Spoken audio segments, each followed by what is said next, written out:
Welcome back to another episode of Ahfur Podsake. It's me, Stephen, and my co-host Declán. So today we're coming back to you, just another Scottish true crime episode today. So I done Peter Tobin last week, and Declan's going to pick up on a very another notorious one from Scotland. So I'd like to crack on, Declan. So we are going to be discussing the case of the kindly killer, also known as Dennis Nilsen. Obviously not as that because it's his name. Dennis Andrew Nilsen was born on the 23rd of November 1945 in Fraserburgh, Scotland. Just turned into fucking chip or something. But he had an older brother and a younger sister, both born from a Norwegian father. He was also a soldier. Married his mother and didn't spend a lot of time with the family. He was away from them quite a lot with the army, and eventually this did lead to his grandparents disliking his father because he was, at the time, what would have been classed as an alcoholic, because you can only imagine what he'd be classed as now. So with that, he had then abandoned the family and divorced the mother, which led to Dennis having a very strong bond with his grandfather, who was a fisherman, or a fisherman. Yes, but we won't get into that. But with that, what had happened with his granda is his granda would go away a lot for fishing trips, and sadly didn't return from one of them. He had died, I think it was with a heart attack, and his body was displayed at the family home. Now, at this point, Dennis was 6 years old, and his mum thought it'd be a good idea to have him go through and see his granda. So did they just have the body in the house? Yes. And just for anybody just to get in? Aye, That's it's like like a a week. Is that not like a common Catholic thing? Is it? Aye, Oh, that's weird. Oft. Fuck's Oh. sake. Don't judge my religion for fuck's sake. I'm just saying, like, it reminds me, do you remember the scene in Braveheart when the bodies are hanging up in the fucking shed? They're not hanging them up. No, I know what you mean, but it's just obviously he's in his own house and he's walking through and there's just Just all big the bodies family there. members on display in the This is victim number one, this is victim. But anyway, but he was there, and obviously his mum had said, go through and see your granda. Now obviously there's contradicting reports, because if you're going off of what Dennis is saying, he's changed the story quite a few times, and basically the way he says it is his mum said it as if your granda's just sitting through there. That's what I would have took that as well. And yeah, he's walked through and seen his granda lying there, dead. And breathed. And you can only imagine the trauma that would have went through a 6-year-old child seeing that. So he was a very active and outgoing child before that, and after that had happened, he became a very, very distant child. He wouldn't really interact with a lot of people, stayed away from family, and he disliked affection. But yeah, he also became very, very jealous if his brother or sister was shown affection. So it's one of those, it's a catch-22. He doesn't want it, but he doesn't want anyone else to have it either. Kind of like, some exes. Very toxic. That's what happens with these things. But when he was young, I couldn't really get the age for this. I believe it was around about when he was 6 or 7. Dennis fell into the sea and had started to drown. And he does say that he had hallucinated that his granda had pulled him out, and it was actually a young guy about the same age as him, maybe a bit older. It's probably going to be a shock, man. So as he was drowning, he had felt quite tranquil, and this stuck with him for the rest of his life. We'll get more on this later. But then his mum remarried, and he had 4 step-siblings. Now, when he was at school, if I can get back to where I was on that, for fuck's sake, he made a point of avoiding physical exercise. So when it came to like PE and other sports in that school, he would avoid it at all cost. He was bullied in school. Many have assumed that he was also sexually abused by one of the bullies. Just be like some reports from what had happened with other children as well with the same boy. Now, this made him feel more alienated as he discovered his sexuality at this time, and it did turn out that he was homosexual. This made him feel even, as I was saying, more alienated, because you can think about at the time, not just in Scotland but in Britain, it was not a welcome place. That kind of stuff. I mean, it might have still been a crime at that point. So how far back can you talk about him? You're talking the 50s. Oh, 50s? As a child. Fair enough. So after that, to try and see where he was, because he was attracted to a lot of young boys that had the same sort of facial features, not fecal features, fuck's sake, facial features as his younger sister. And because of this, he thought that he was bisexual, so he assaulted his younger sister and tried to do stuff with his older brother. His older brother had obviously woke up whenever he had been doing what he was doing, and I believe he fucking gave him a good tanning. I'm glad I've never done Dennis Nilsen, man. That's fucking grim, innit? Sake. Yeah, mate, like, it's fucking grim, and it only gets worse.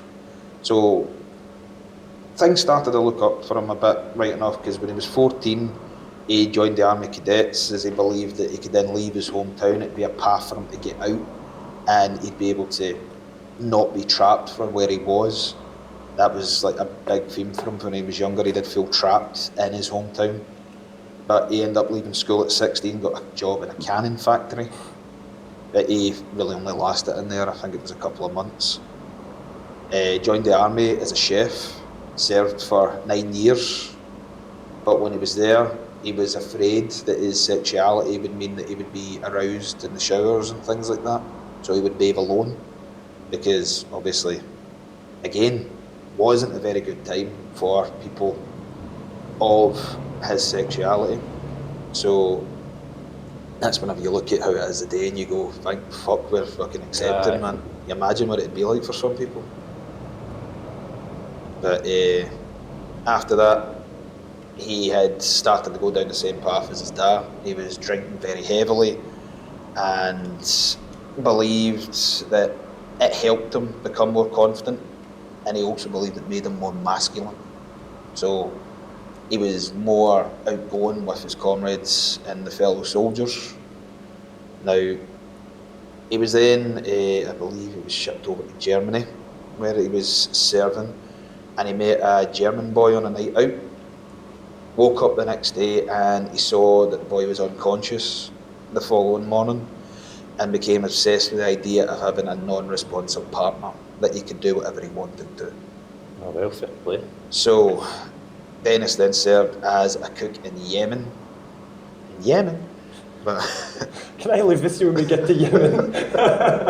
genuinely all that went through my head when I was watching this. But Yemen, which led to an interest in photography. So, yeah, he was kind of a little bit human as well. But claimed he was kidnapped by a taxi driver and he had attacked this man and locked him in the boot of his car. A lot of people think that he made it up just to make up for some of the bruises and that he had for him, seeking his sexual pleasures. Yeah. And with that, he then had an obsession with having sex with men, while also being able to witness his own body. This was developed into a fixation on being able to have sex with himself, but only if he was dead. Yeah. So, I was saying, Tobin is dark, mate. Like, this is fucking dark, man. Fucking, I've not even the words. Yeah, he then had, I know, man, it's fucking grim. But he imagined, like, was his fantasy, was he imagined a scruffy woodsman, this is his words, by the way, would find his dead body in the woods, cleaned him, buried him, but would then unearth the body and masturbate the body, as only his penis would come back to life. I mean, Dean's that shocked that he's not. But with that, he also had an obsession with a famous painting called The Wrath of Medusa, which depicted, I believe, it's a man holding two younger men as well. So, yeah. Then posted to Germany again. That's where he had his first experience with a woman, which he wasn't overly enamoured with. So, there is contradicting things here, because we do have down here that he served for 9 years, but we've got 11 years of service down here from when he actually officially left the army. After it was a drastic decision, a lot of people thought, because he just kind of went, nah, I'm away. And he moved to London after a confrontation with his brother, which happened due to watching a movie that depicted homosexuals, and his brother ridiculed them for it. So obviously he reacted, and his brother basically beat the shit out of him again, and informed his mum that he was gay. So he basically went, fuck this, I'm out, and moved to London.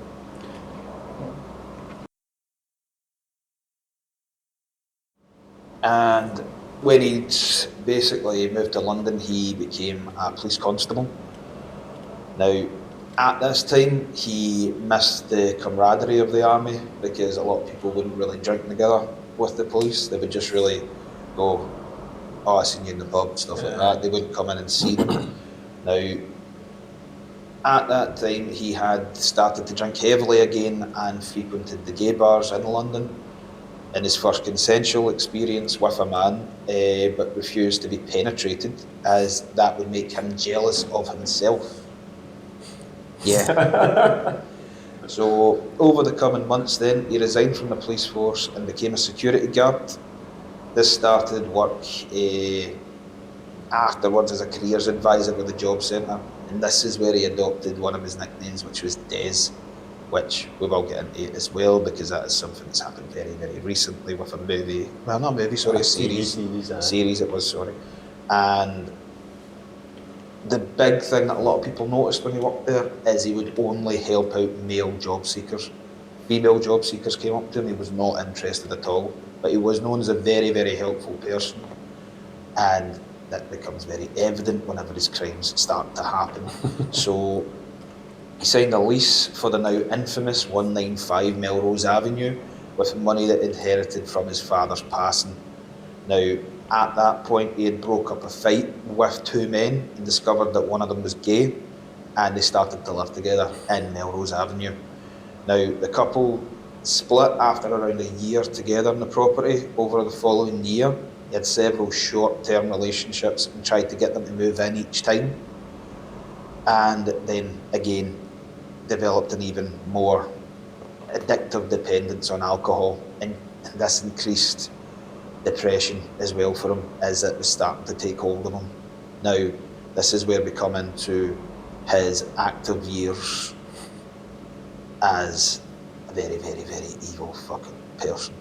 So, on the 29th of December 1978, 14-year-old boy was struggling to purchase alcohol in a pub. So, he then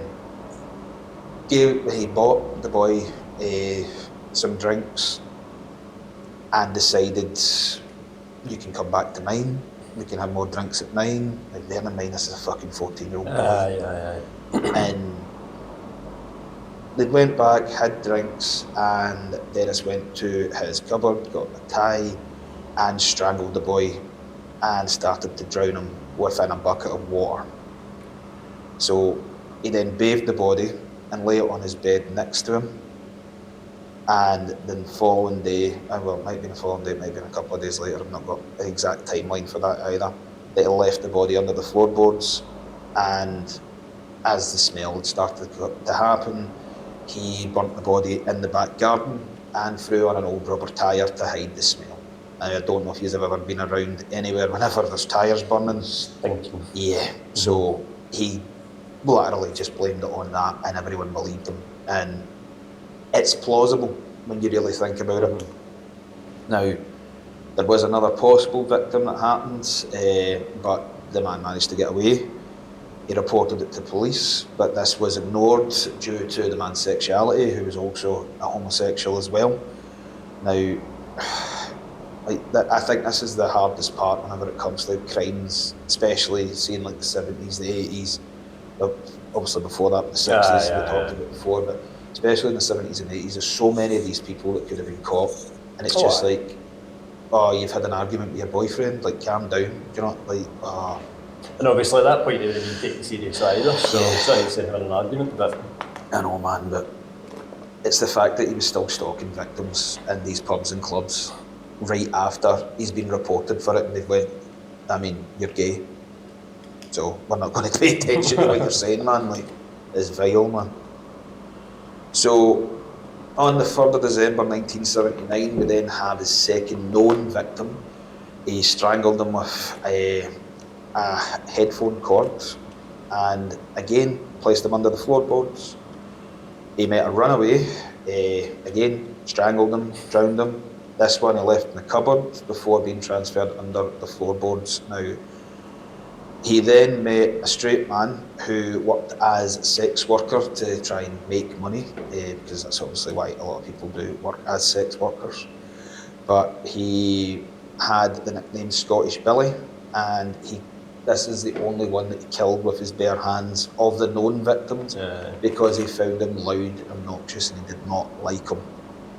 Now imagine that, like, it's alright if you're quiet and gay, because it's like, I'm alright with that, you can do this. He killed this man with his own hands, started to run out of the room under his floorboards, and this is when he starts butchering the bodies so that he can dispose of it a little bit easier. So this is when he then moved away from this property, and again tried again with another victim who fought back and again got away, again was ignored because he was gay. Honestly, man, like, in his new property that he had moved into, there was no floorboards that he could go under, because I believe he was in a loft kind of bit, or it was just like the upper flat. So he starts butchering them straight away after he kills them. Well, I think they lay with him overnight, he would butcher them the next day. So there was a 21-year-old Carl Strotter, woke up during the drowning, and again reported him to the police and was ignored. Now this is now 3 times. You know what I mean? The same person as well. Exactly. And it's just been, but that guy that works for the job centre, basically, and you're an at-risk, like, young man that he's trying to help, and you also happen to be gay. Like, I don't know if it was well known that he was gay. I get you. Honestly, man, like, it's 3 people. Like, out of the known victims that we're going to get into, there's 8 known victims, and apparently there's upwards of 30 kills. So many people's lives could have been saved at any point in this. And that's whenever he decided to keep a body for weeks.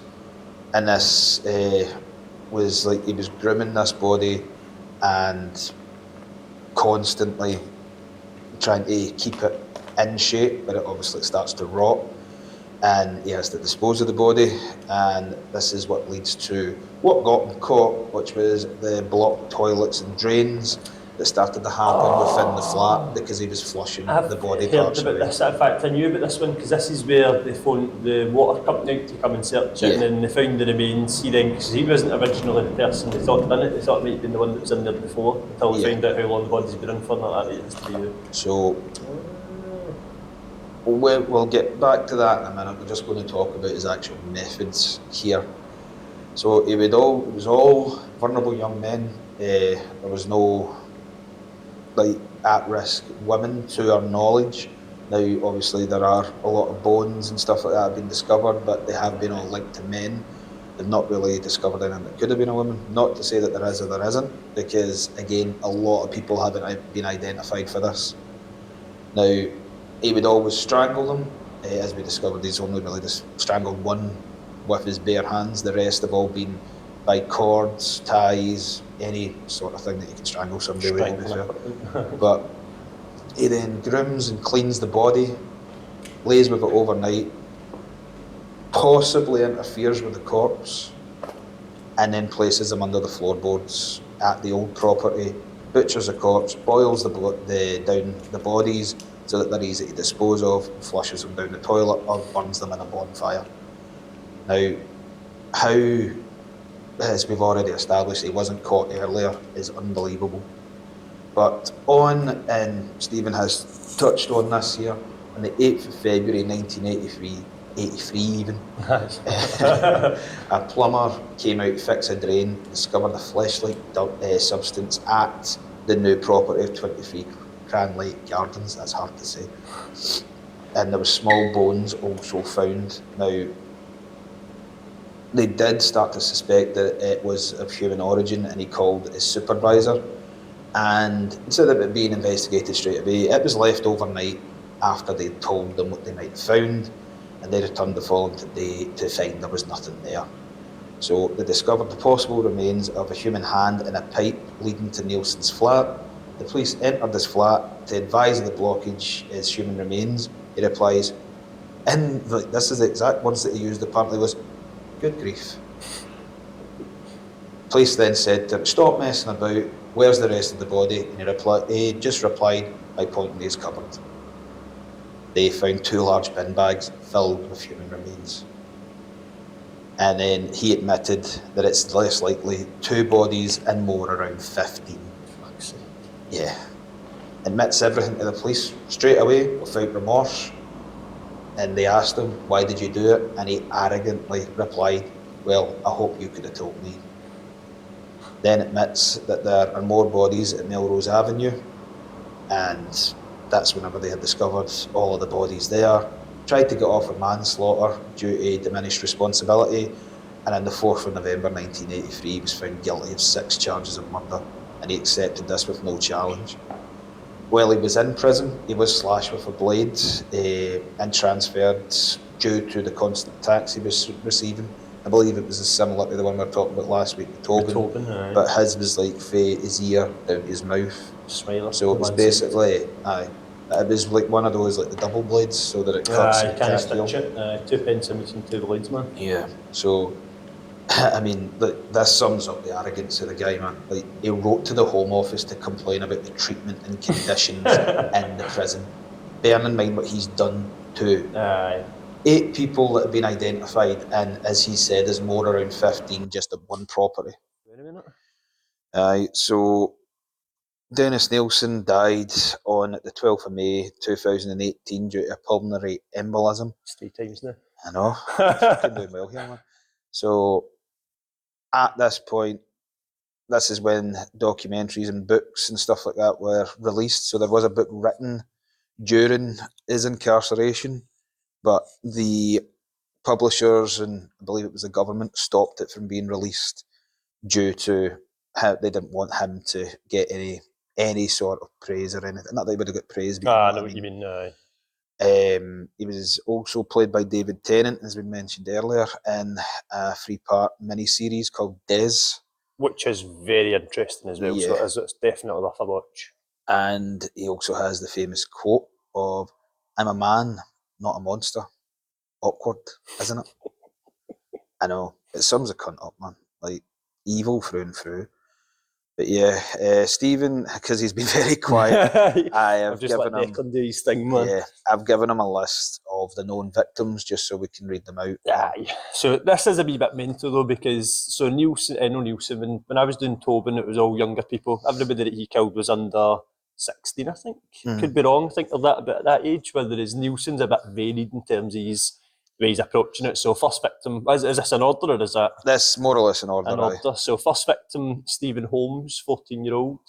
Then jumps up to Kenneth Ockenden, 23-year-old. Martin Duffy, 16.